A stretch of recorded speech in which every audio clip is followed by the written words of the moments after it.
Today we shall go through from this slideshow from here. At the same time, I'm requesting you all to think of a suitable topic for the assignment writing. Can anyone suggest a suitable current topic? You can take time, because what I thought, I can suggest some topics, but I thought of getting some free ideas from you all as well for the assignment writing. If you can, please. Okay. So, day before yesterday or Tuesday, we stopped here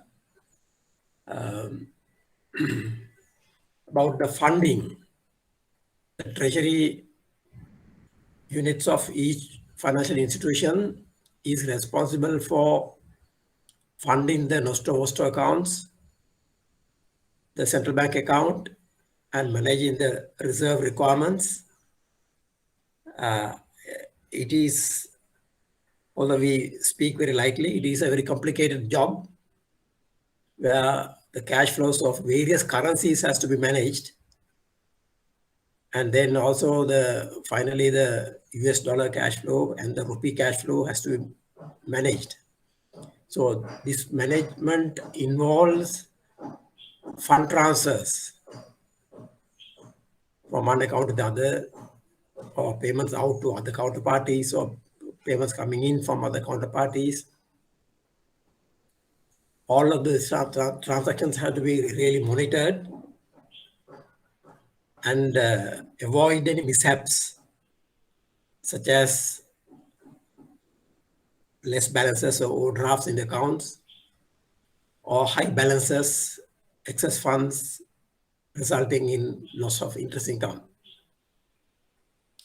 At the same time, there is a necessity to maximize the profits and minimize the losses in conversions, in transferring the funds, in executing extra deals, because I happen to be involved in a consultancy assignment just a month ago, a mid-sized bank. There have been no controls of the number of transactions executed, and there have been no rationale for the transactions that have been carried out. So then we had to point out that each and every transaction, the cost of it. Can you tell me the cost of transaction to a financial institution? Cost of a treasury transaction to a financial institution? Starting with this individual's salaries. Shall we take that as a sunk cost, already agreed, and then the people are employed? Okay. The variable costs, the communication equipment, monthly rentals. Then if the transactions are done without looking at the economic rationale, whether this transaction is really had to be done or not. A conversion from dollar to rupee, rupee to dollar, selling a treasury bill, buying a treasury bond. Plus, it involves the processing time by the front office, middle office, and the back office. The staff time, if measured and costed, there'll be a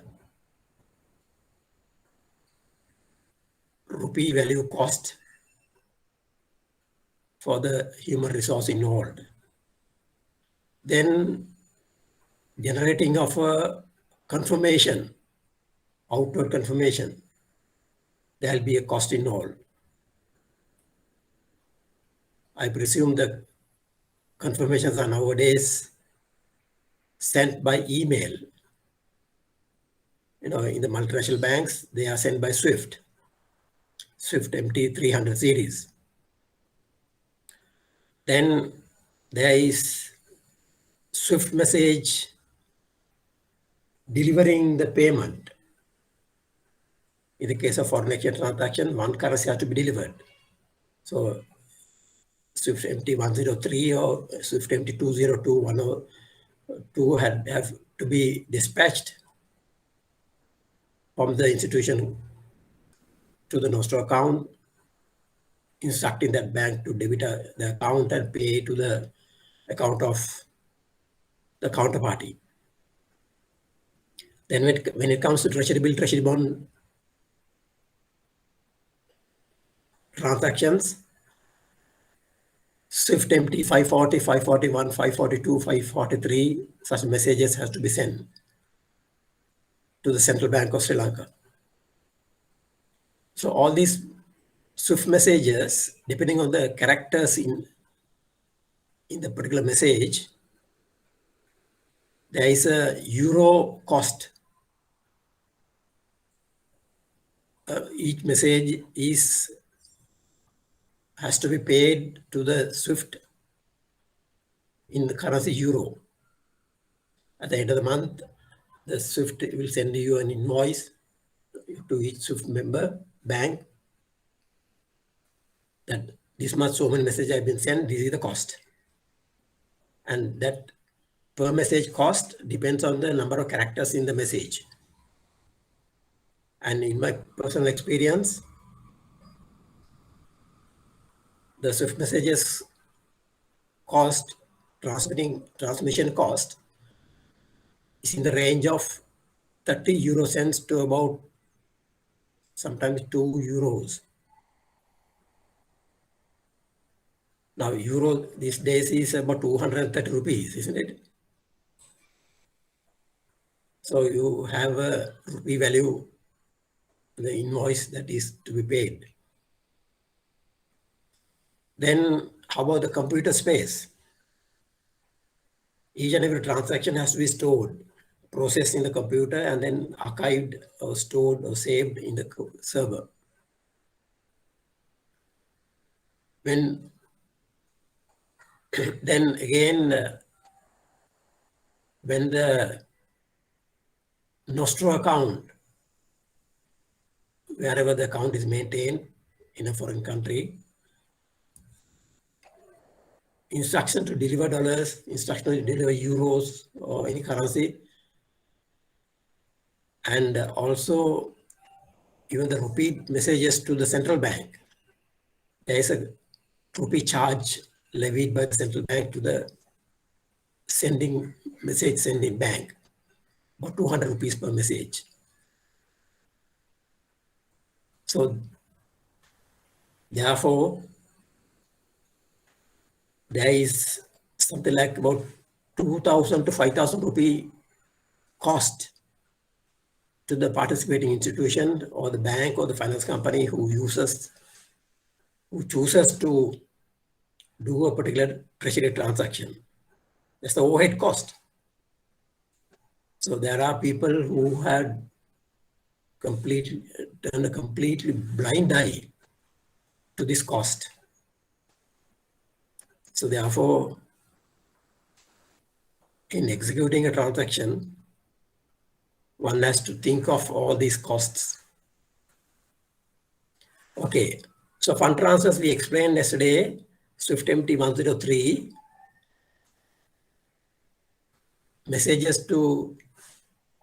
messages in response of customer requests paying to another customer in another financial institution. So Swift MT103. As we discussed yesterday, the message is standardized and each field is dedicated for a certain information, something like currency code, currency amount, beneficiary name, beneficiary account number, beneficiary bank, SWIFT BIC code, and intermediary correspondent banks, and so on and so forth. So when the fields are accurately populated, usually they are done by the computers themselves automatically. But before releasing or before authorizing the final payment, there are about 2 to 3 password controls before release of the payment. The data validation or a proof check is not usually performed. Then only the password is inserted, authorizing the payments to be released. Similarly, SWIFT MT202 interbank bank-to-bank payment. Again, less details, all right, because there is no end customer name or account number involved. Only the beneficiary bank or beneficiary bank's bank, third bank only involved. If there is an intervening bank. So they too are validated for data validation, approved and released using 2 to 3 passwords. So when it comes to securities like treasury bills and bonds, they involve securities plus fund transfer message. Now, when you buy a treasury bill or treasury bond, you send MT 541 receive versus payment. You request the central bank to receive a treasury bill or treasury bond and release the rupee payment from your account at central bank.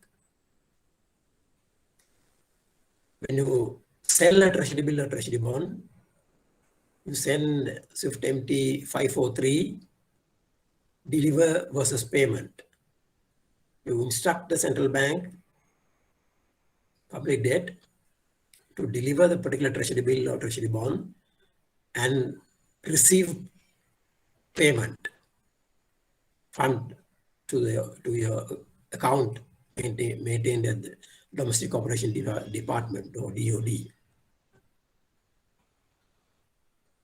So SWIFT MT 540 and 542 receive free and deliver free are usually sent when there is a securities transfer from one account to the other account.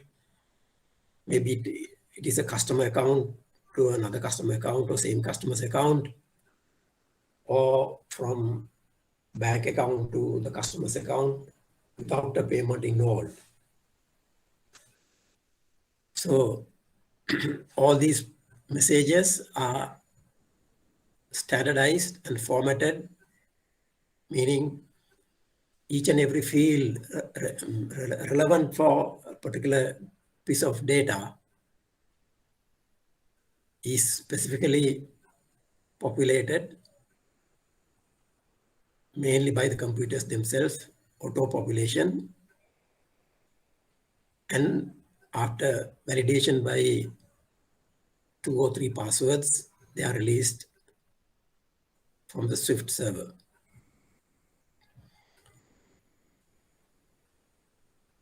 So on the funding part, funding through foreign currencies. Now we discussed that usually there are many number of currencies, rupee, and there are several foreign currencies. Larger banks use about 20 to 25 currencies, different currencies. Maybe the smaller banks use about 5, 6, 7, 8, sometimes 10 currencies. And then cash flows has to be generated for each currency. The customer transactions are processed in the currency itself, and the cash flow maintained at the treasury is updated in the modern day, usually through the core banking system itself. If not, if the core banking system does not support, then there has to be manual records maintained in each currency, payments out and receipts in on different value dates. This value date has to be really complied with. In the case of delivery of payments out, the SWIFT message has to be released 2 days prior or within the 2 days, within the last 2 days, the value date, so that on the exact value date, funds are delivered out of the account to the correct beneficiary, whether it's a bank or a particular customer with another bank. So funding decision by the Treasury front office, if they need rupee funds, sale of foreign currency, receiving LKR. Example, sale of USD at the rate of USD 1 equals 200. So in this sense, in these particular transactions, finally, payment message generation is sending a SWIFT MT202 for USD 1 million with the details of the counterparty who bought that $1 million, their USD nostro account number, and the details of the nostro account holder, such as the big code, for the dollars to be delivered from your own nostro account maintained in New York or anywhere else.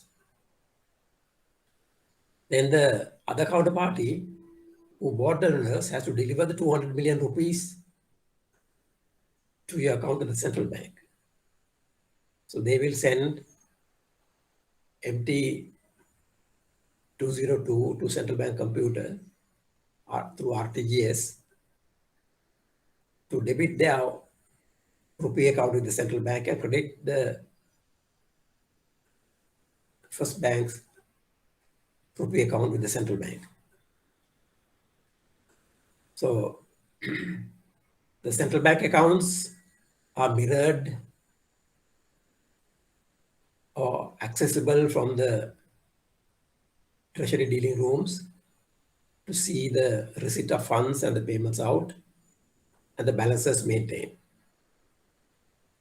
So these transactions are arranged whenever the funding or shifting of funding is required from currency to another currency. It can also be a foreign currency to a foreign currency. Shall I say euro against the US dollar, or the GBP against the US dollar, or USD against Japanese yen. Those transactions are also processed when there are a good number of foreign currency holders who maintain NRSE or now it is called PFCA account, personal foreign currency accounts, and they switch between the currencies when the rates move up and down. People who have a US dollar balance in the PFCA account might want to convert to yen when the US dollar is at a peak, expecting the dollar to weaken and the yen to appreciate. So next few days time, when the yen appreciates and US dollar weakens, they will reconvert the yen to the USD, making a exchange margin. So such transactions also has to be covered by the treasury dealers to cover the bank's position after meeting the customer requirement. Right. The purchase of foreign currency delivering or investing in LKR. Just opposite of the first example. In this case, the rupee empty 202 message has to be sent out, and then US dollar 1 million has to be received to the Nostro account. So the SWIFT has become an integral part of the treasury management. The SWIFT financial telecommunication platform has become an integral part. So far, there have been no alternative for SWIFT in delivering funds, large value, large sums of funds, movements from financial institution to another financial institution. So SWIFT literature or SWIFT learning or SWIFT training is another subject in itself. It will help each and every financial institution to rationalize the cost and manage the SWIFT messaging prudently.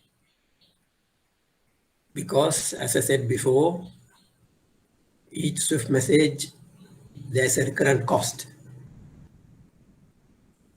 Per transaction cost there is. Now, something like a letter of credit or LC, SWIFT MT 700 is the most lengthiest message type, SWIFT message type, usually a bank sends out or receives in. When you receive, there is no cost to you other than the paper or whatever if you are processing it on a soft form or through the computer itself without printing, then only the computer space matters. But if you are printing it, the SWIFT printed paper is another cost. So the letters of credit are normally advised through SWIFT MT 700 series, 700 message. And there are many a time that the total space allowed for a SWIFT message is exceeded when a complete SWIFT message is prepared. So it flows over to SWIFT MT 701, 700, SWIFT MT 700 series message is prepared, and the number of characters, when it exceeds the excess amount of the writing, goes on to the SWIFT MT 701. So therefore, SWIFT MT 700 series and SWIFT MT 701 message types, the cost involved, preparatory cost, or the invoice that comes up from the SWIFT head office in Belgium in euros is the highest. So therefore, depending on the size of the message, banks would charge the import customer who wants the letter of credit issued something like 5,000 rupees or 10,000 rupees for the SWIFT message. So learning about SWIFT messages is interesting. At the same time, it helps you to rationalize the cost involved. Then the deal confirmation. Legal document as a proof of payment. Legal document as a proof of payment. As you all would have known by now, the treasury transaction is communicated and executed or confirmed or agreed or executed mostly through the telephone. As you all know, therefore, the telephone conversation is recorded, voice recorded. And it is a must. It's a central bank regulation that each and every dealing room record each and every telephone line fixed to the treasury front office and back office as well, because this deal confirmation is usually confirmed by the back office. So therefore, the telephone lines fixed on the treasury front office and back office, if anyone is thinking of taking a private call, better be careful, because your conversation will be recorded on the voice recording tapes. Why is it is recorded?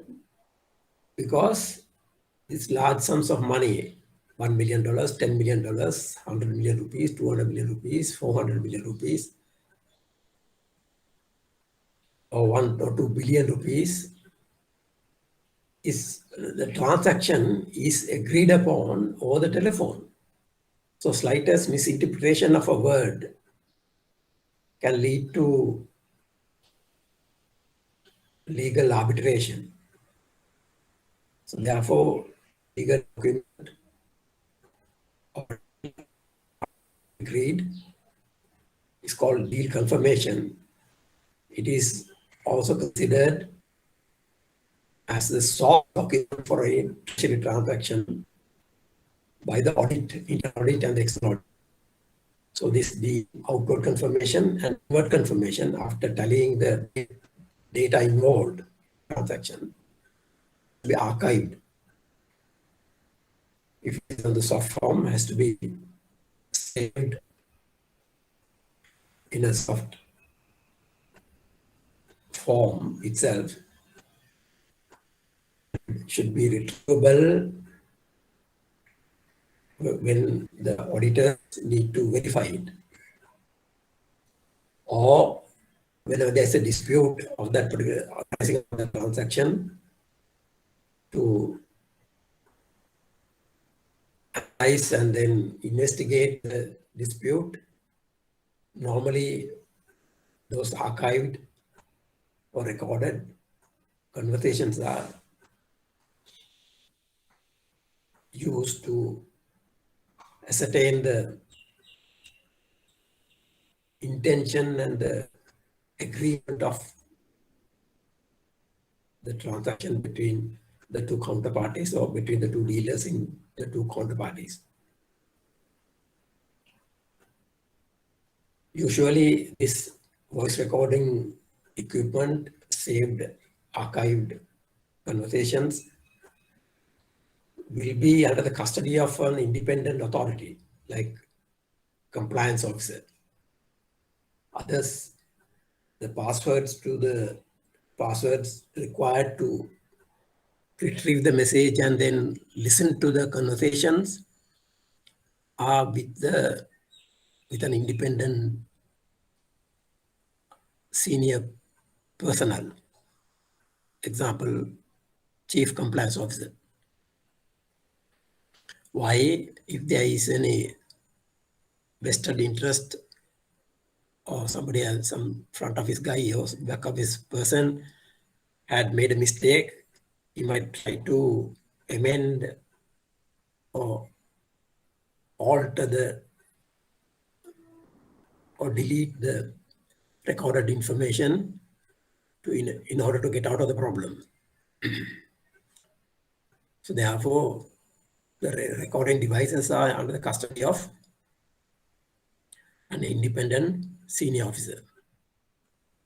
The daily verification of inward confirmation received from the counterparty, daily verification of the outward confirmations, whether they have been generated correctly and then dispatched either by email or by Swift or by manual printed form, manually delivered.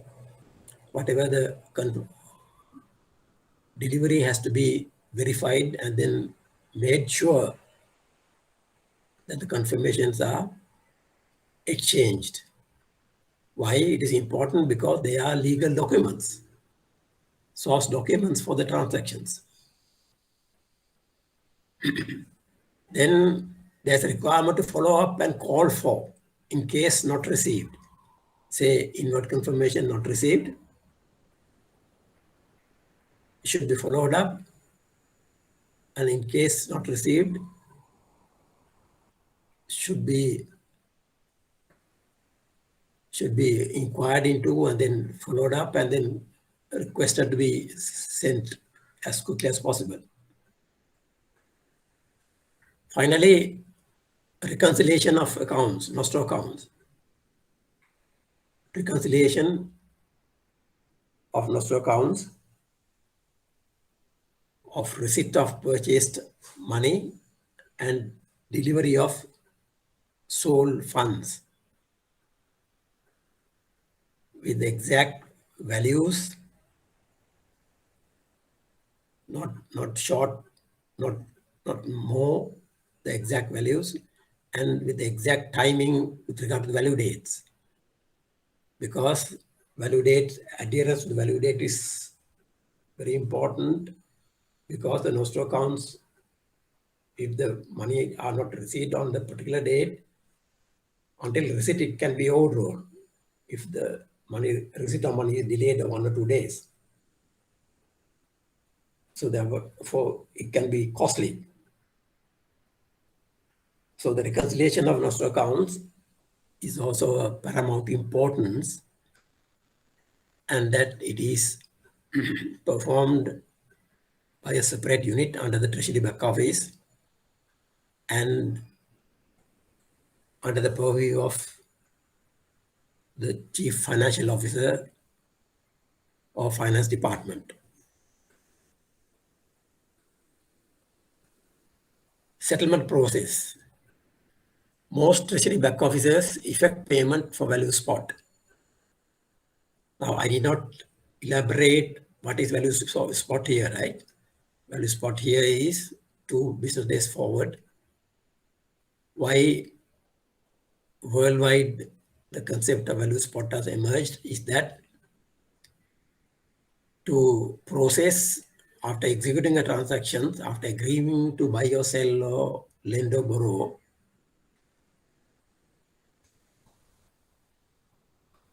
a message has to be prepared and sent to the nostro account, the institution where the nostro account is maintained, so that the message can be processed with ease and the correct amount of funds can be delivered to the beneficiary account. That's the reason why the value spot concept emerged. I must re-emphasize that most of the corporates, most of the banks, most of the financial institutions, and most of the government entities and government transactions are carried out for value spot 2 days forward. So any deviation from value spot, either to value today or value tomorrow, or from spot date, spot next, or forward, any forward date, involves interest cost, because of the fact that the concept of spot have been widely used to cover the funding requirement.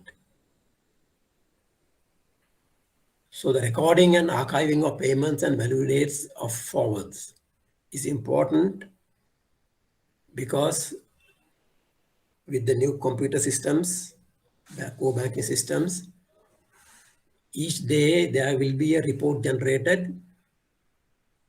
What are the payments that are mature, that should be made on the value spot date? Today 7th, now on the 9th. Unfortunately, 9th is going to be a Saturday. So therefore, on the 11th, Monday, spot date, what are the payments that are to be delivered in rupees, in dollars, in euros, in Singapore dollars, in all the currencies? And that the back office must ensure that the payment messages had gone out for each and every message that is listed in that list or maturity list of deals or transactions maturing on the spot date,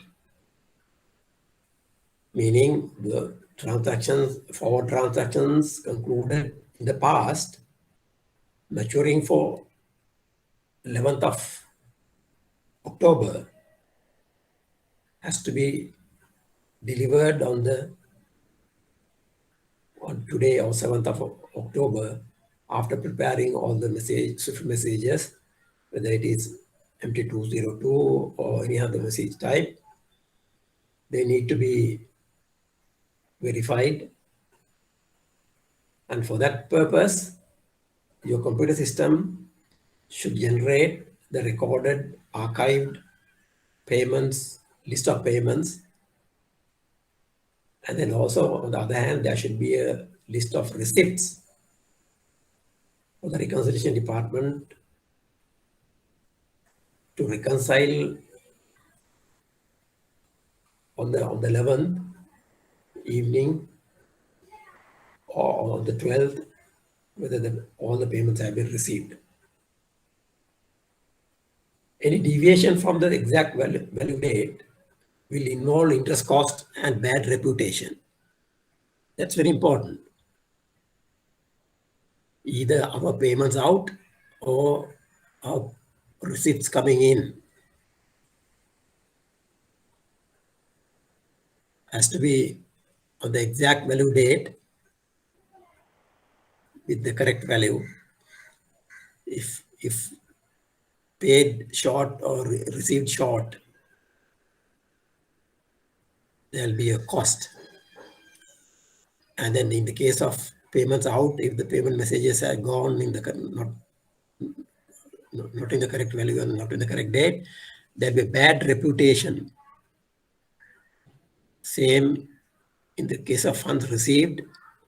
If the funds are not received on the correct value date or not in the correct amount that should be received, then the bad reputation is for the party who had originated the payment message.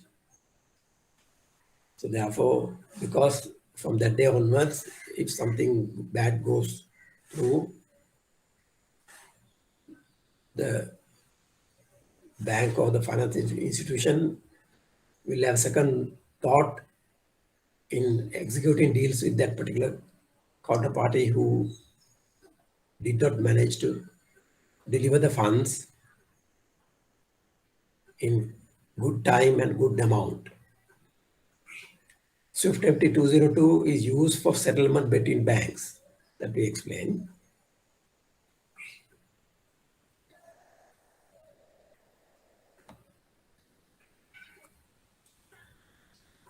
Swift, Society for Worldwide Interbank Financial Telecommunication. I explained that it is a cooperative society, and there are about 13,000 banks and financial institutions as members of the society, and they are in about 210 countries, or more than 210 countries. So that speaks of how important it is, because how widely spread this network is. Membership strictly restricted, strict criteria for selection and for membership.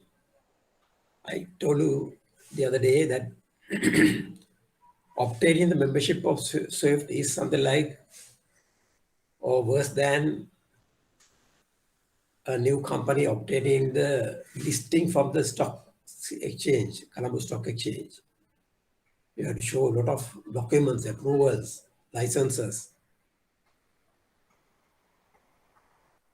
So therefore, the reason is that you are in a society or community, SWIFT community, which exchanges high value payments, and there is responsibility for each and every member to protect the system, not to allow hackers to creep in.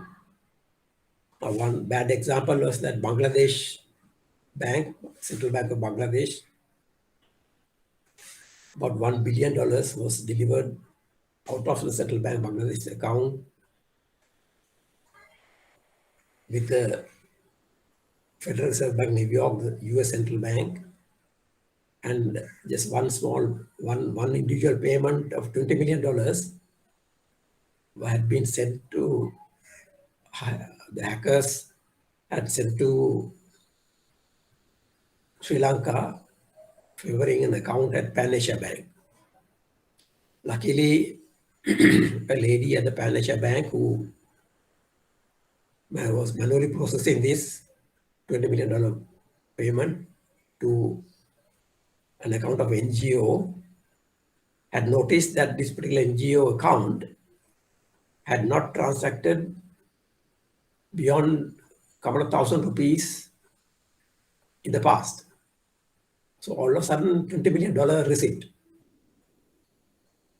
So she had just highlighted the fact to the senior officers, and they inquired about it into it and informed the particular Nostro account, their Nostro account in New York, that this is a suspicious money that had come.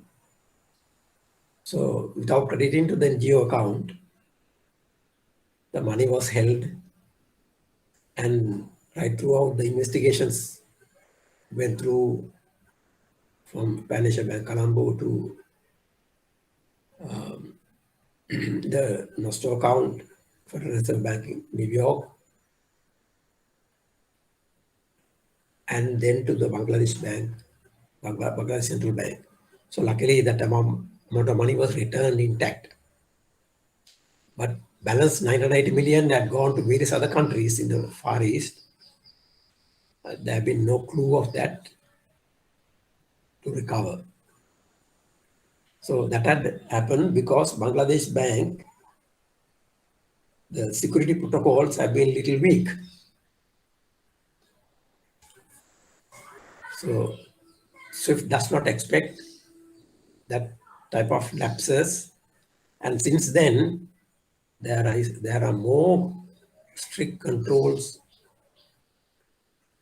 imposed by the SWIFT to all the member banks to implement, such as menu controls, password controls, the room where the SWIFT terminals are housed, entry control, and the communication lines had to be encrypted.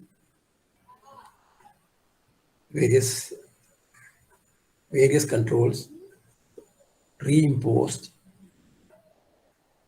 by the SWIFT. That secure encrypted communication network, very important. It is becoming more important because not only the SWIFT main communication link, but there should be a communication link to a disaster recovery site. That disaster recovery site, SWIFT connection, also the communication lines has to be encrypted and safeguarded and protected. Software and hardware exclusively sold by SWIFT. The hardware used for SWIFT machines and software used in SWIFT spreadsheets are all produced and sold by SWIFT only. There are no third-party vendors. That is to prevent anybody knowing the technology or any other outsider being able to produce or understudy or creep into this software or hardware. So that is a unique factor. So because of these security measures, SWIFT membership and using SWIFT in a financial organization has become costly. So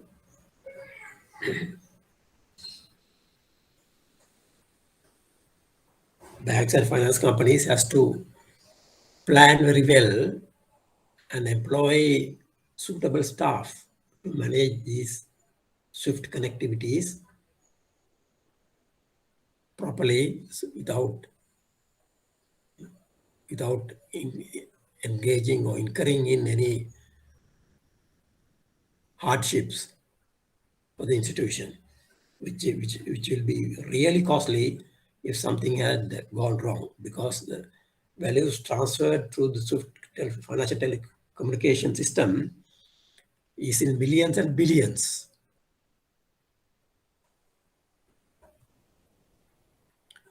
Central Bank's Domestic Operation Department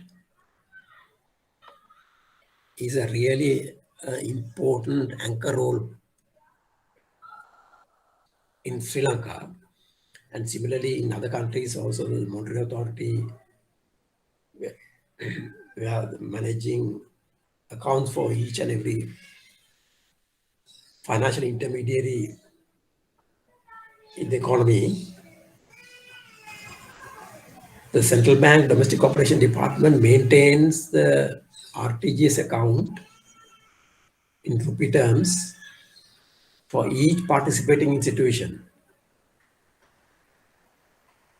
The licensed commercial banks, licensed specialized banks, and the primary dealers who require to operate the central bank account. So Central Bank's Domestic Operation Department is critically important. Maintains accounts for licensed commercial banks, primary dealers, and EPF. They are called participating institutions or PIs. There is no checkbook issued by them, but prior to 2002, before RTGS system was implemented, there were checkbooks issued, and checkbooks had to be written and signed and then delivered to the central bank when there was no RTGS system for payment to other banks to be effective. Then scriptless security settlement system or SSS account is the account in which the treasury bills and treasury bonds in the scriptless form is recorded. All payments and receipts in LKR of participating institutions routed through central bank account, because that is the pivotal account to exchange the funds between the participating institutions or financial intermediaries. There are various type of instruments available for liquidity management or fund management between the wholesale banking institutions or participating institutions, open market operations, central banks, transactions with participating institutions, OMO, open market operations, to maintain stability of interbank interest rates within an interest rate corridor. The standing rate corridor, SRC, standing rate corridor. SRC is reviewed by the Monetary Board of Central Bank of Sri Lanka monthly. Market Operations Committee or MOC assess daily liquidity position of the market. And they announce the SDFR and SLFR, standing deposit facility rate and standing lending facility rate. And the standing rate corridor is between the standing deposit SDFR and SLFR. That is called the standing rate corridor. Standing deposit facility rate means the rate at which the central bank accept deposits from the participating institutions. Standing lending facility rate is the rate at which the central bank would lend to the participating institutions.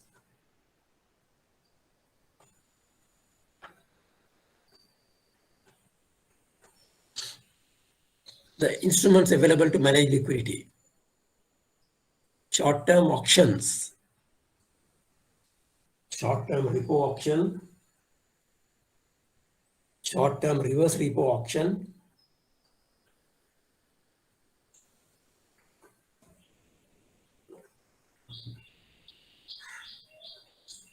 then we have long-term auctions, long-term repo auction and long-term reverse repo auction, outright auctions, outright sale auctions, outright purchase auctions. This auction system is used to obtain competitive bids, whether it's purchase or sale or lending or borrowing. Then central bank securities is another type of securities other than the treasury bills and treasury bonds issued by the Central Bank of Sri Lanka. The central bank securities are issued at an auction by the Central Bank of Sri Lanka. Then also retired at an auction of Central Bank of Sri Lanka. That is, the CBS securities in the market are bought back by the Central Bank of Sri Lanka at an auction. CBS securities buyback facility is also another instrument. Then when it comes to forex, foreign exchange, swap transactions, with the buy-sell swaps, foreign currency buy-sell swaps or foreign currency sell-buy swaps. They are also performed by the central bank to enable the participating institutions to manage their liquidity or fund management.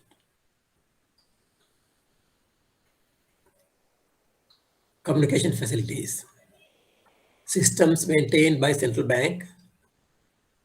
Online electronic bidding system, OEBS,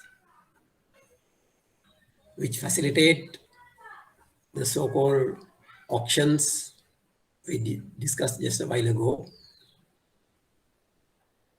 The LCBs, LSBs, and PDs have to submit their bids to OEBS. Then the money market screen with the with comprehensive information of the money market statistics. Then systems maintained by the market. Excellent real-time communication is necessary for treasury activities and money brokering. Financial information, market information, effects and interest rate movements, changes, and expectations are all incorporated in those systems maintained by the market. Example are Reuters information system, Bloomberg information system, and Telerate information system, etc. Then financial instruments, securities used.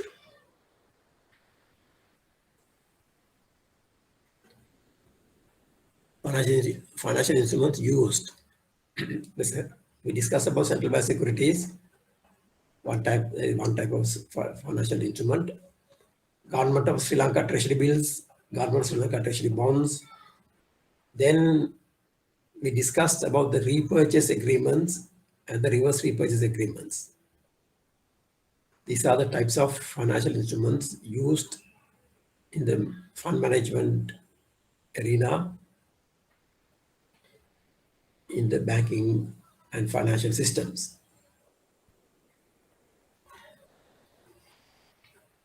When it comes to repos and reverse repurchase agreements, there should be a master repurchase and reverse repurchase agreement between the participating institutions, and each transaction carried out on a daily basis.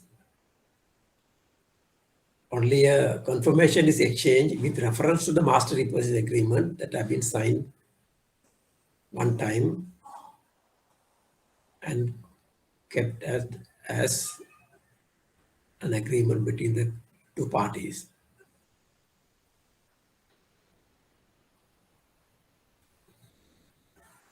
Treasury-related investment portfolios.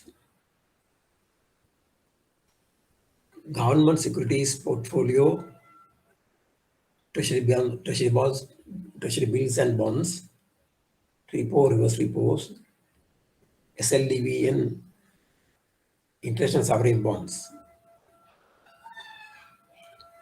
Treasury-related investment portfolios. Then there is equity portfolios, share market. There is also foreign exchange investments, debentures issued by various companies, trust receipts and asset securitization issued by various entities. Then there are corporate bonds and commercial papers issued by entities. Then also international and global bonds that are being bought and sold.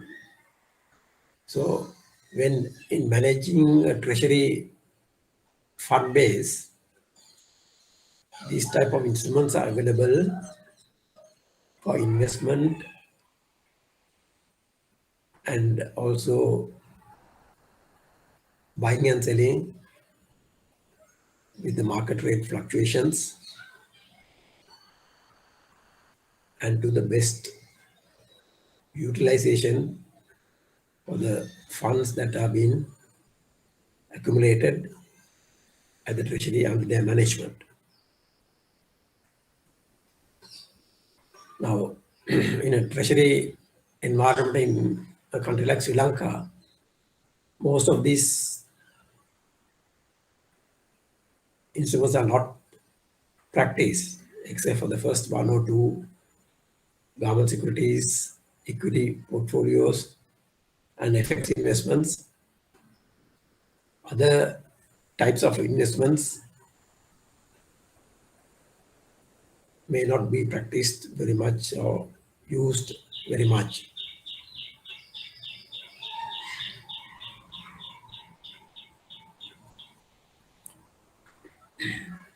All these in the asset and liability management arena, all these are cash market instruments where money had to be parted with to invest in this. But another set of instruments are the derivative instruments. Derivative instruments. Now, repo and reverse repos are derivative instruments of treasury bills and treasury bonds in terms of how they are practiced in Sri Lanka.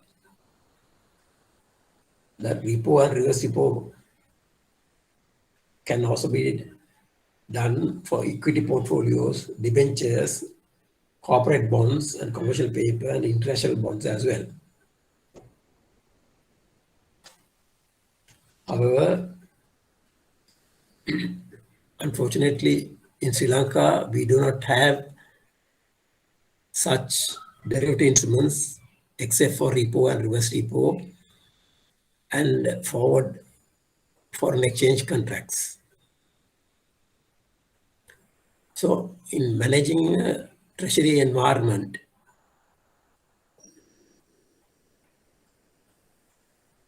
out of these cash market instruments, only government securities, equity, and foreign exchange, and to a lesser extent, debentures are used. In developed markets, you have not only these, many more other transactions, other instruments.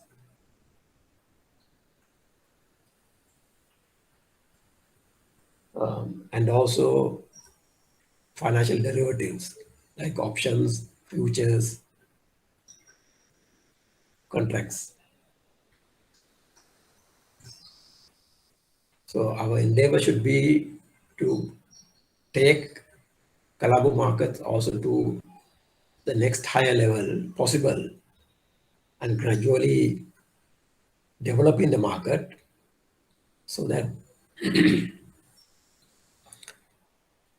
as a country and as a financial center for us to develop, creating more jobs, more economic value and value addition so that the international investors also would think of coming into Sri Lanka.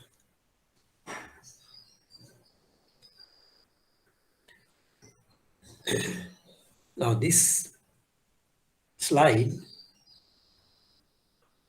I would imagine that some of you may have not even heard of.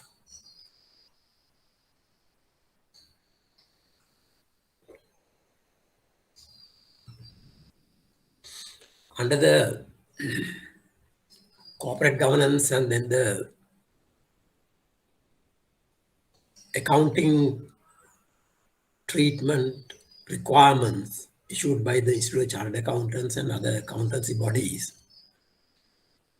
and then also as incorporated by the incorporated in the Parliament Acts, the Banking Act, and then few other acts. The so-called investments in these various portfolios in Sri Lankan standard, particularly the government securities portfolio and the equity portfolio, debenture, corporate bonds, and then international bonds, if at all they do, has to be accounted in these three agreed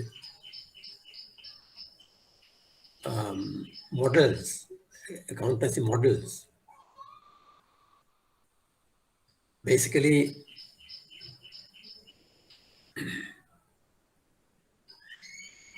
held to maturity portfolio or HTM portfolio is to record the investments in these treasury bills and equity portfolios, corporate bonds, and then the international or global bonds, which are bought for short-term trading. Held to maturity. I'm sorry, held to maturity, which are bought for investment till maturity, expecting only the cash flow benefits. For example, in the case of treasury bills, the maturity proceeds after 3 months, 6 months, or 1 year. In the case of treasury bonds, up to about 10 years or 15 years or 20 years, the biannual coupon payments and the maturity proceeds, because that those bonds are bought after looking at the yield to maturity, 7% or 8% or whatever the rate, looking up to hedge the liabilities, something like current account funds or the savings account funds, or for that matter, even fixed deposit funds acquired with a spread of margins. Desired spread of margin can be, if the cost of funds is 5%, it makes sense to invest in treasury bonds for 10 years at 7% or 7.5% or 8%, generating about 3% margin, provided the management and the treasury guys are aware that this type of bonds can be held for 10 years using the savings deposit, part of savings deposits or part of fixed deposits to finance. Because over a period of time, depending on the reputation maintained by the bank or the financial institution, there will be additional funds that are coming in by way of fixed deposits and savings deposits if the reputation is attractive enough to the depositors. At the same time, as a norm, these bonds invested under the category of held to maturity model is not allowed to be sold until the maturity unless there is a extremely necessary environment requirement. That extremely necessary environment or requirement is the decision is taken by the board of directors or the Asset and Liability Management Committee or Senior Management Committee, not by the treasury dealers. So therefore, the held to maturity portfolio, investment of treasury bills and bonds particularly, and any other type of investment can be used to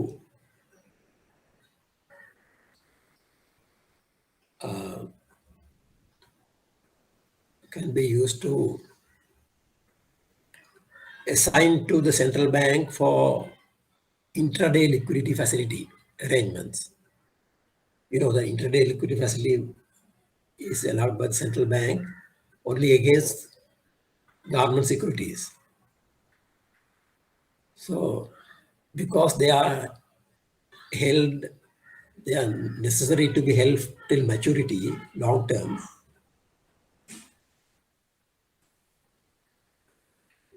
They are required to be held till the maturity. The intraday liquidity facility arrangements can be made against such portfolio. So in case of any shortage of liquidity on a new business date, say tomorrow, day after, if this intraday liquidity facility arrangement are made with the use of HTM, treasury bills or bonds, then central bank automatically in the morning when the clearing is debited to the account, if there's shortfall, they will activate the intraday liquidity facility, ILF, and credit money to the account and bring it to a positive balance, the required amount. And of course, they will reverse that amount on the next day or on the same day in the afternoon, in the afternoon given time.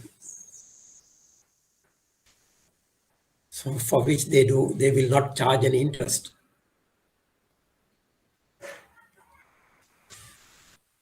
So the basic thing is that in the accountancy point of view, whatever the purchase price of these treasury bills or bonds on the HTM, you'll know that these are bought and sold at premiums or discounts. If the market price is more than the par value or the 100 rupees unit price, it is called at a premium. If the market price is less than 100 rupees, it is at a discount. That amount of discount or amount of the premium is amortized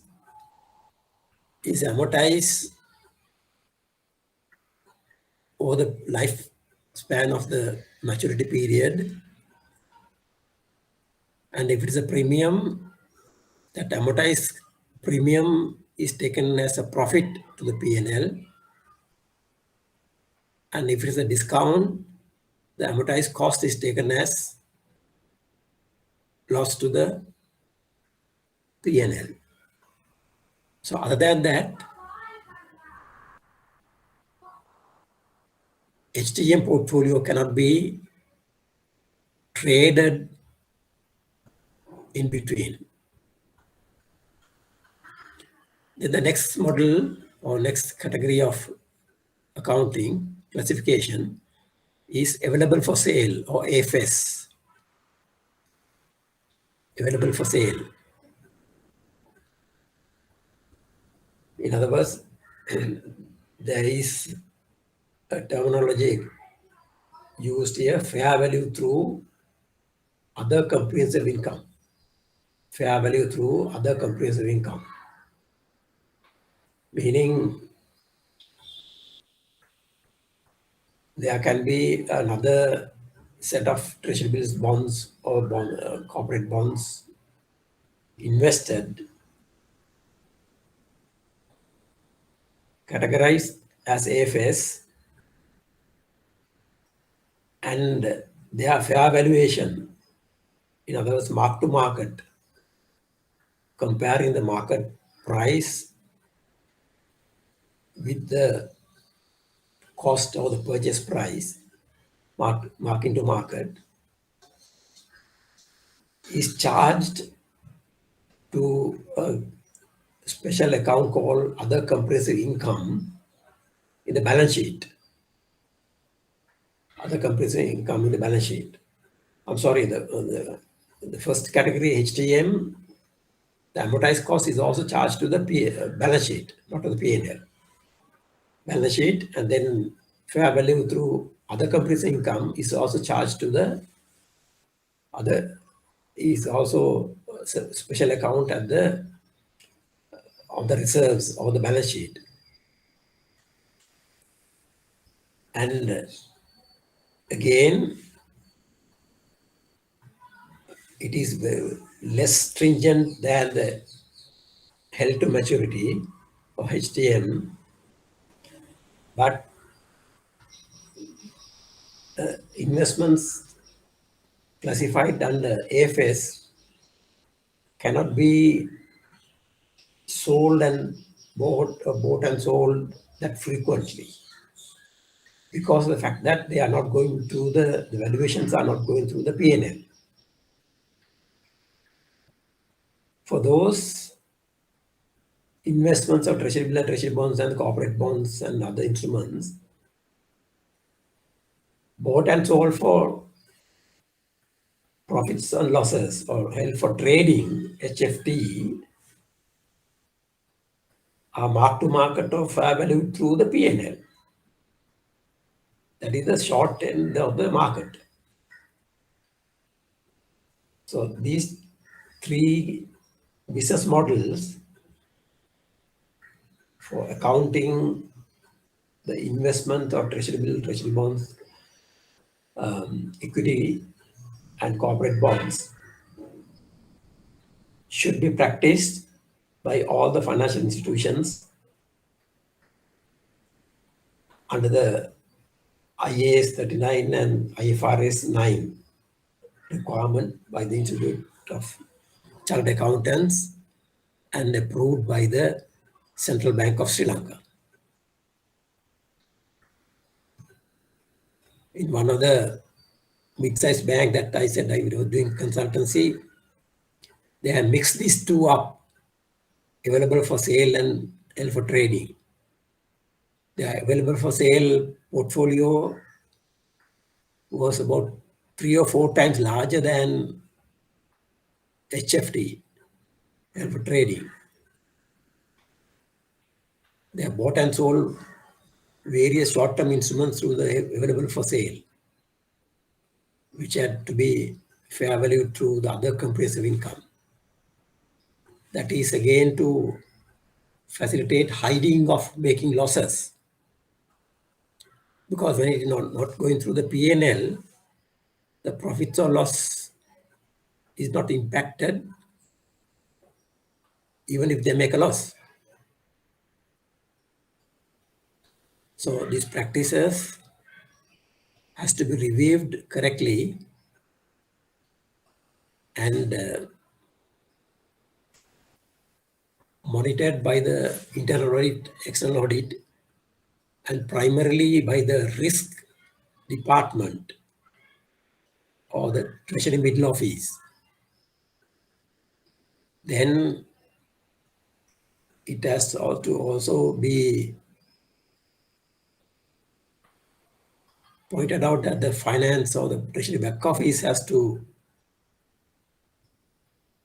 correct such situations.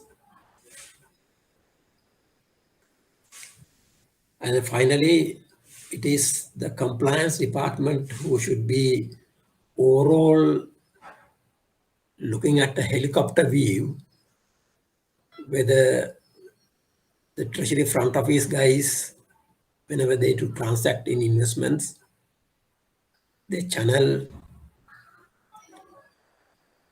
the investments to the proper business model, whether it is HFT, AFS, or HTM. And accordingly, the finance department or the treasury back office has to process such investments with an understanding, not going strictly by what is said by what is demanded by the treasury front office. Then the treasury middle office risk management unit has to point out that this wrong practice happens and it should be corrected at some point. Finally, the internal audit and the external auditors, they too need to go through, discover, investigate, and recommend the correct and prudent practice.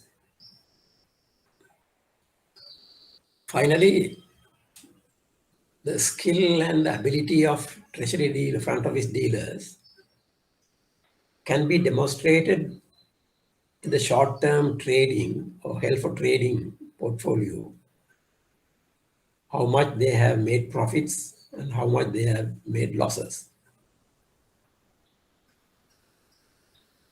And it should not be allowed to the treasury front office dealers for them to buy the securities and classify under FS or HTM and avoid P&L for their profits or losses.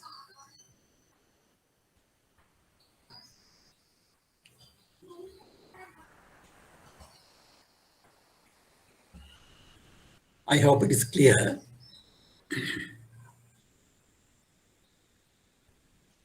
Amortized cost, held to maturity securities purchased with the intent and ability to hold to final maturity, carried at historical amortized cost on the balance sheet. Unrealized gains and losses have no impact on the income statement. The summary of the HTM or amortized cost.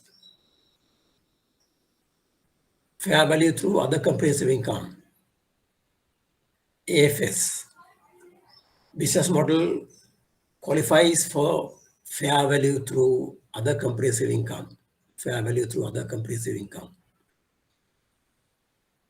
Financial assets classified and measured at fair value through other comprehensive income are held in a business model whose objective is achieved by both collecting contractual cash flows and selling financial assets. The important point here is that other comprehensive income or OCI is charged or added to the reserves in the balance sheet. not through the P&L. Then fair value through profit and loss. Other business model, any financial assets that are bought and sold for short-term gains and not held in one of the two business models mentioned above, that is HTM and AFS, are measured at fair value through profit and loss. As such, fair value through profit and loss represents the residual category. Financial assets that are held for trading and those managed on a fair value basis are also included in this category. So which means this category is the category which the treasury front office dealers can show their colors, not the other two. The other two, there's expectation of cash flow, the maturity proceeds and the coupon interest.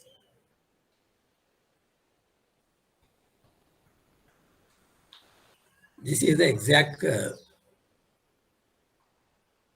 flow chart given by the Institute of Chartered Accountants in issuing this classification of investments. Process for determining the classification and measurement of financial assets. Instruments within the scope of SLFRS 9. Sri Lanka Financial International Financial Standards, recording standard. Contractual cash flow are solely principal and interest and held to collect contractual cash flow only. Fair value option. Then it is going towards amortized cost.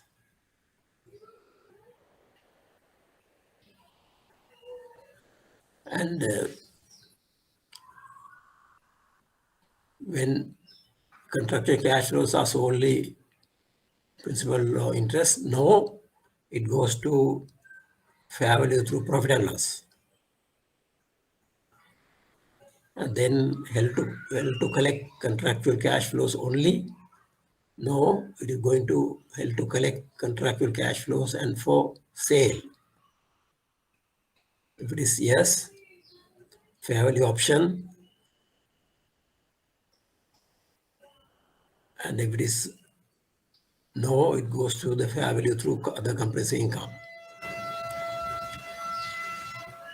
And all the others has to come through fair value through profit and loss. Well, for trading. It is very important to maintain this categorization for the investments. Otherwise, the professional look is disappeared.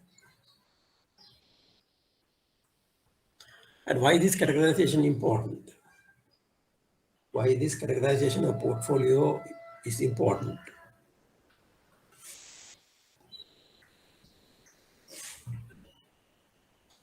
To identify the real requirement and exposure, to control trading activities on held for trading, abide by standards, regulations, and the laws covered by investment policy. For each and every institution, there is an investment policy. Debt or equity securities must be classified as held to maturity, held for trading, or available for sale. Maintain correct mix and diversification.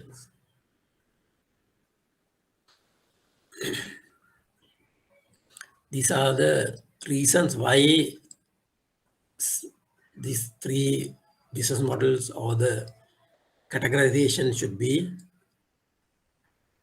done.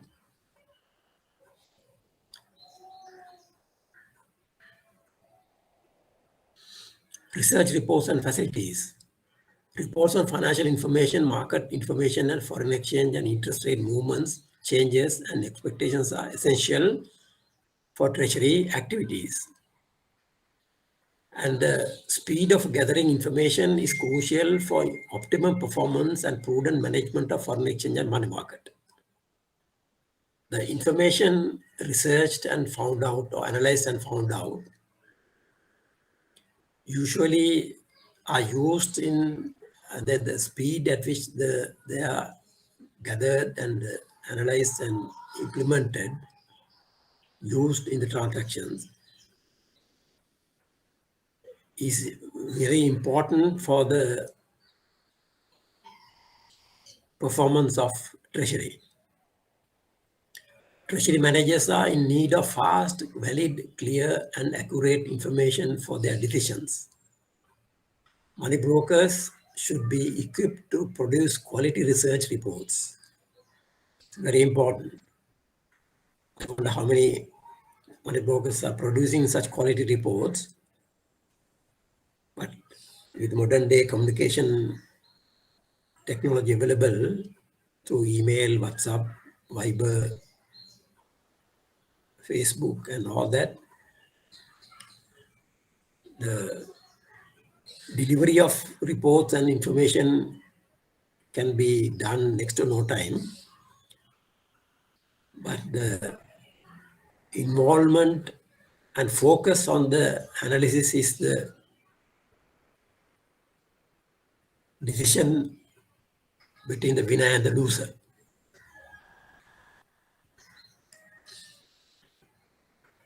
Right, control framework.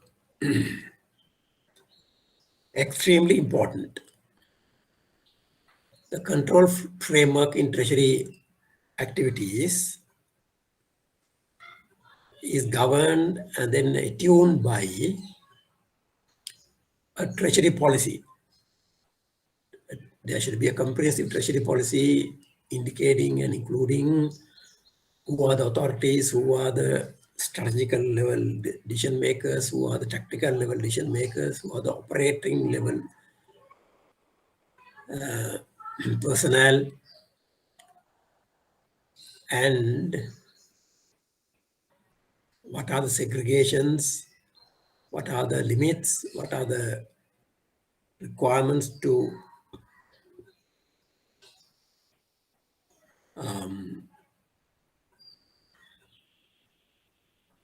dispose the positions that are carried out, or local currency and foreign currency purchases and sales, investment instruments purchases and sales, lending, borrowing, then the objective of the treasury, then the risk appetite of the treasury, then the treasury products that are permitted and then allowed to be used in the organization. Then the organization structure, limits, counterparty limits, dealer limit, dealing room limits, dealer limits, loss limits, loss limits per transaction, then classification of portfolios, we discussed a while ago, then the reserve management. All this plus internal and external audits, compliance checks, password and menu controls, reporting to senior management, reporting to regulators, recording transactions, voice recording, and CCTV. They are really important to control establish the control framework in a treasury environment. As you all know, in the front office, the password and menu control is strictly followed. Each and every different dealer, the menu allowed is pertaining to their job of functions or transactions. and the password are restricted to input the deal or verify the deal and approve the deal. Then when it comes to the middle office, again, the two or three levels of approval, auto validating the checks, the economic rationality of the deal, the limit verification, counterparty limit verification, and so on and so forth. Finally, when the deals are handed over to the Treasury back office, again, two to three levels of approval, verification, double check on the password and the limits, and the approval of first level approval and the final level approval, and release to the books of the bank, generation of the deal confirmation, and generation of the payment or receive message.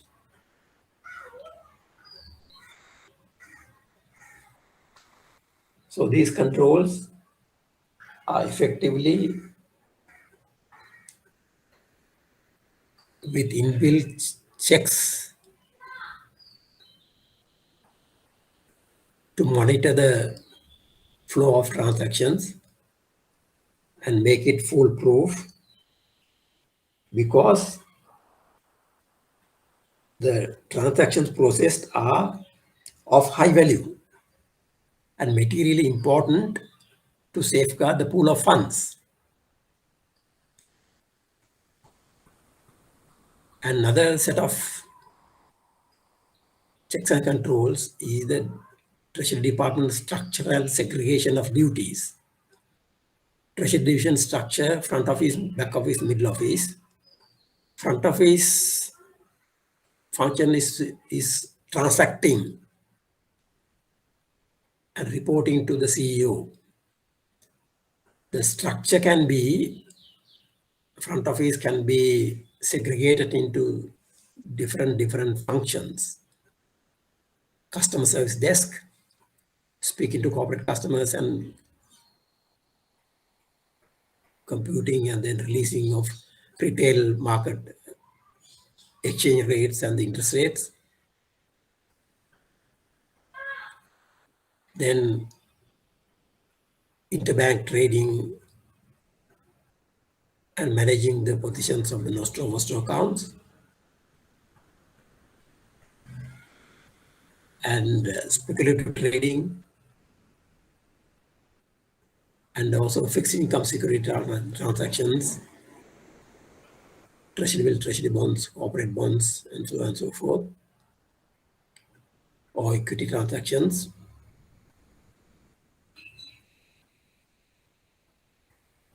And dealing in repo, reverse repo, and derivative transactions.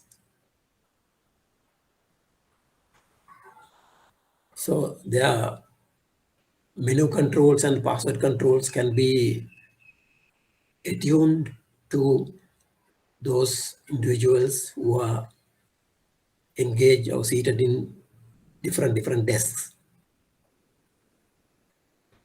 Then their responsibilities: they should not hide any position.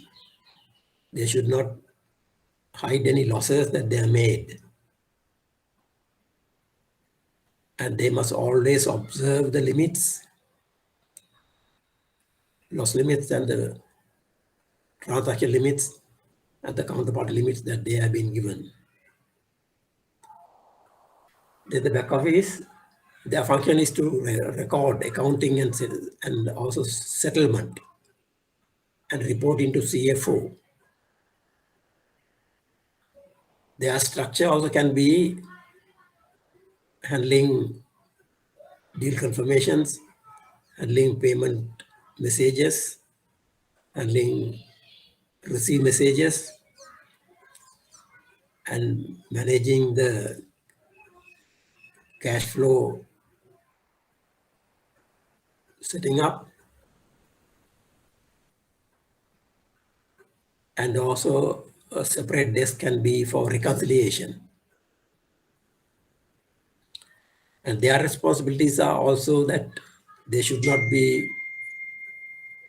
getting acquainted with the front office guys very frequently, but they should do the checks independently and must report any abuse of limits, violation of limits, and of any irrational deals or transactions. Then the middle office. It's a risk assessment business reporting to chief risk officer. Structure is such that to ascertain that they have, the front office have transacted in only the permitted instruments and transactions to the limits that they have been allowed. And also that the economic rationale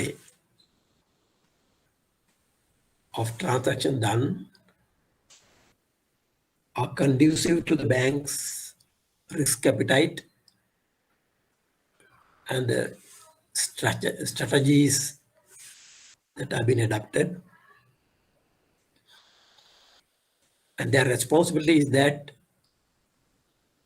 they have unique responsibility of supervising if any of these economic rationale or any other criteria is not suitable or unsuitable for the institution. They can really step up or stand up and then ask the treasury front office personnel who execute the transactions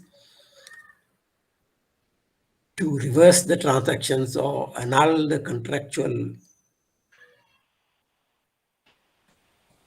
obligation with the counterparty and erase the transactions, cancel the transactions. They have such power because they do have such power, they must practice it.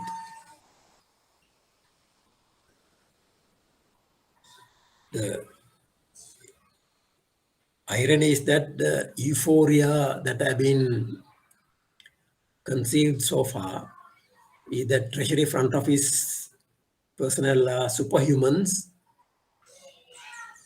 and their activities cannot be understood or deciphered by others. So therefore, they have to be paid super bonuses and then various other things. But finally, ends up that they have violated all the norms and the economic rationale and the economic strategies established by the board of directors and the subcommittees and the ALCO and other senior committees are not regarded by these treasury front office guys. So there should be second and third and fourth sets of eyes looking at the transactions of the front office people because that they are doing high value transactions, consider comparatively large value transactions, sometimes in excess of the powers vested in the board of directors. $100 million, 4 billion rupees, and so on and so forth. So those high value transactions must be really monitored, analyzed, and reconciled with the requirements, risk appetite, and the economic rationale, business cost of the bank or the financial institution. This is also to summarize what is discussed at the previous slide. Segregated reporting lines and monitoring by compliance. the new concept of compliance, the creation of the compliance department and the chief compliance officer and their powers. When it comes to front office, treasury front office, they are reporting to the CEO to pursue the balance, to pursue the business activities monitored and reviewed by the compliance. In addition to the treasury middle office supervision, the compliance should be exercising high level authority or helicopter view and should be monitoring and reviewing the activities of the front office. The treasury middle office are reporting to the chief risk officer to align the risk versus return. Basic meaning is that minimize the losses and maximize the profits. That's the treasury motto, risk motto, risk management theory.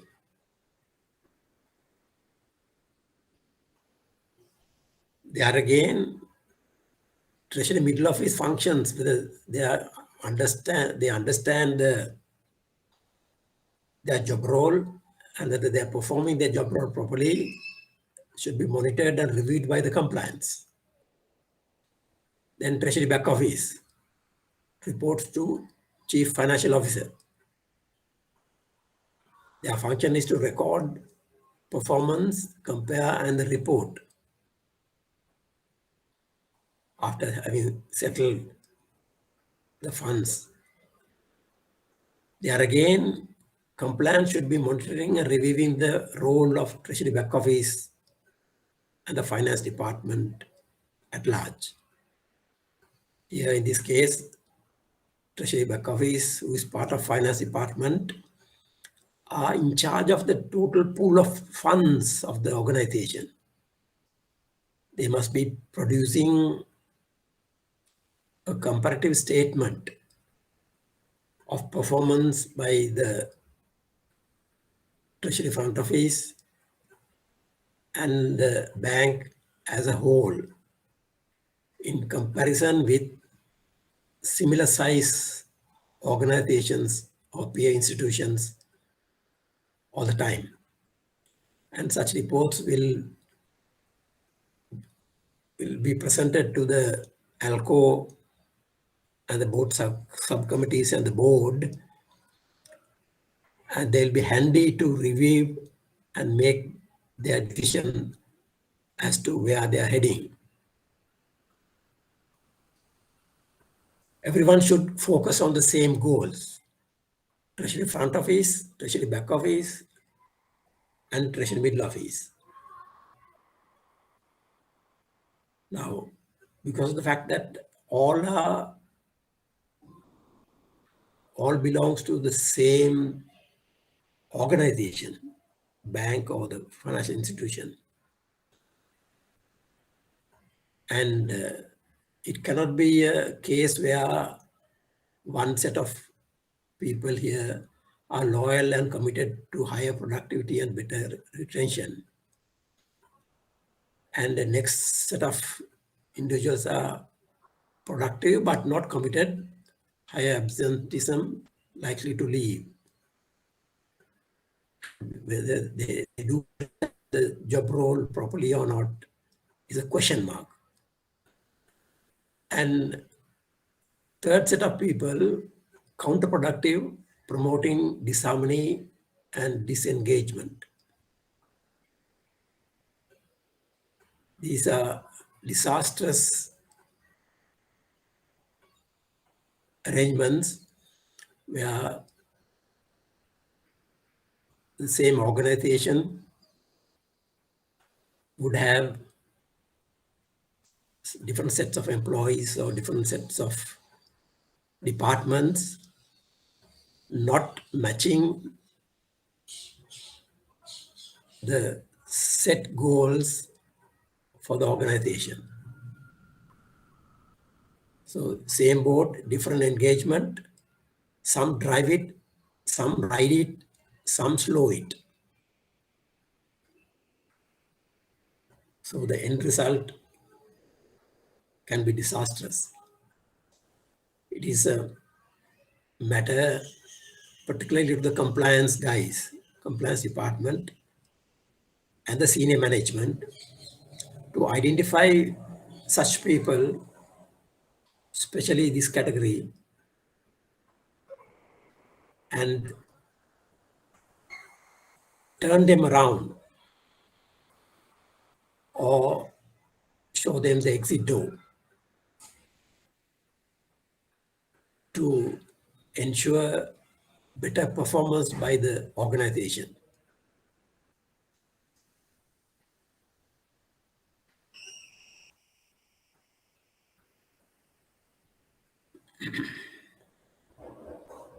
So particularly there are Parliament Acts starting from the Exchange Control Act, which was there enacted in 1953, under which the authorized dealers were licensed by the Exchange Control Department. Authorized dealers are the licensed commercial banks who are delegated the powers with the exchange controller to manage the foreign exchange.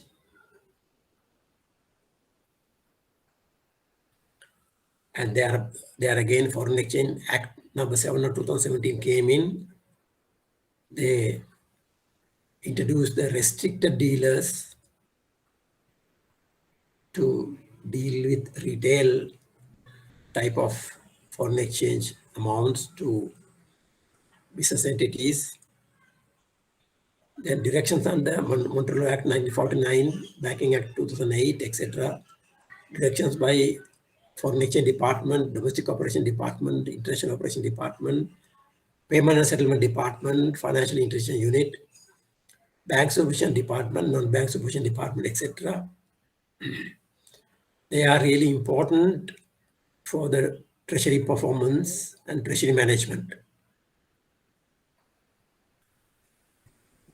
Then the performance management in individual financial institution is handled or monitored or controlled by Asset and Liability Management Committee, a Treasury Committee, Investment Committee, then the Board of Directors, regulators, shareholders, and the public. Shareholders and the public.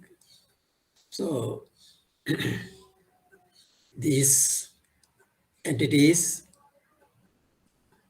should be given a fair chance to do their job of work and come out with excellent results. Come out with excellent results. Performance measurement is normally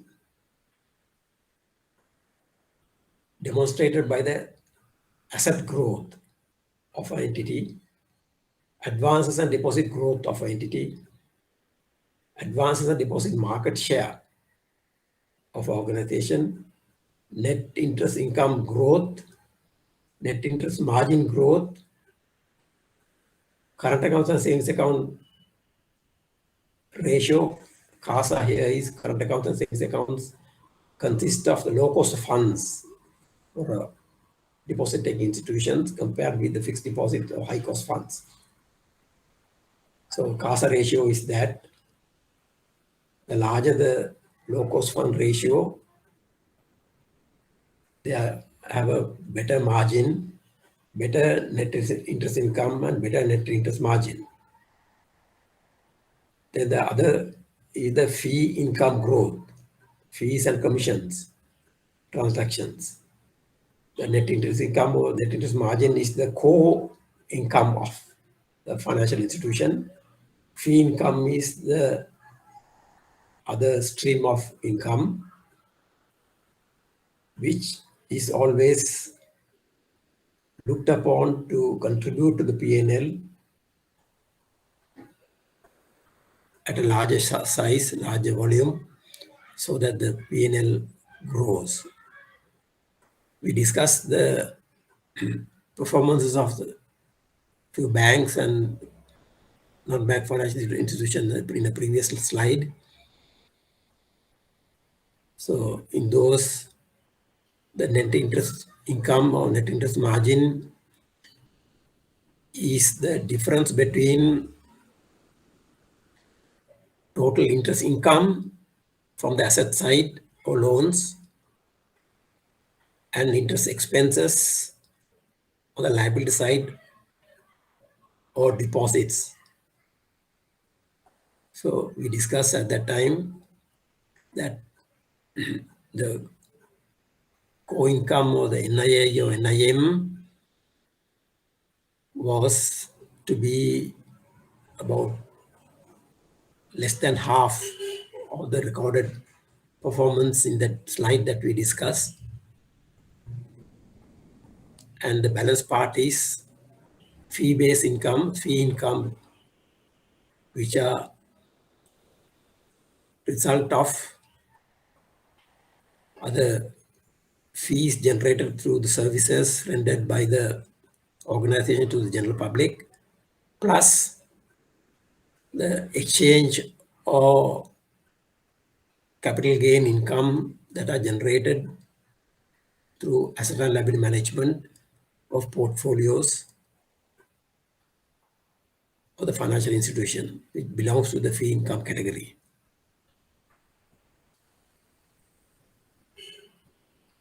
Then the corporate credit ratings. Corporate credit ratings.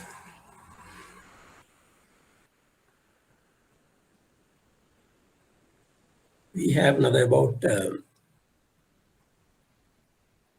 6 slides.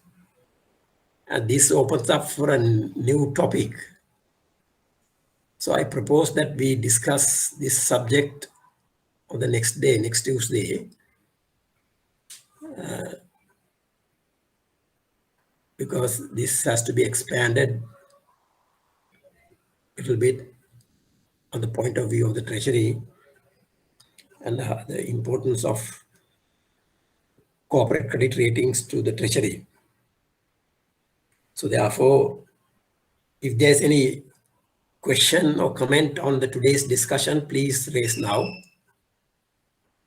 I would like to hear the sweet voices of the participants with their questions or comments.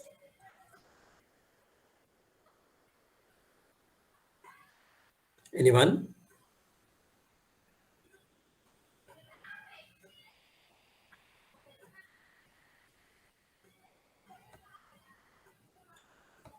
Hello?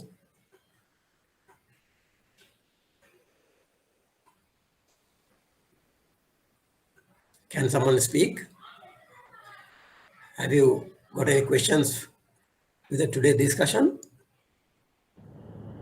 Not for me, sir.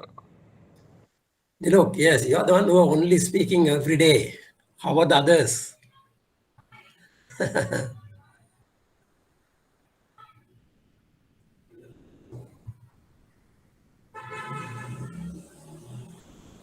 Anyway, I'm glad that I have been explaining everything in full and everybody has understood everything in the totality. Am I to conclude like that?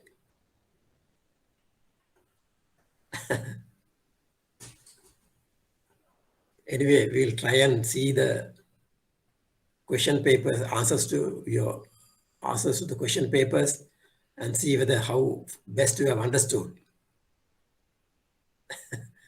So again, my humble request, please come out with a suitable topic for this semester's assignment. I would like to hear a proposal from the participants this time. Some current topic, interesting one.